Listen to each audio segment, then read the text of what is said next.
અહીંયા આપણને અવલોકનો આપેલા છે ચડતા ક્રમની અંદર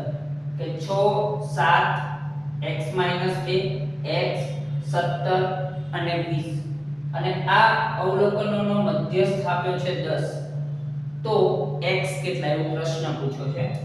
તો આપણે અહીંયા મધ્યસ્થ શોધવા માટે એક શોર્ટ ટ્રીક આપું છું કે આ બાજુના બે છોડી દઈશું આ બાજુના બે છોડી દઈશું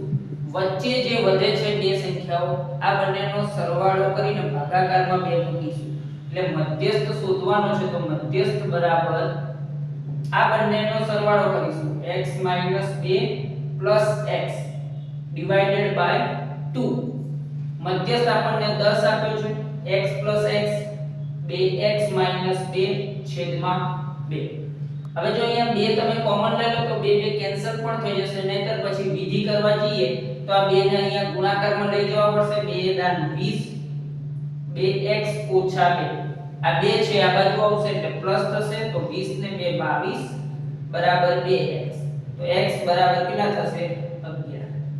તો અહીંયા x ની કિંમત આપણને કેટલી મળી 11 બરાબર છે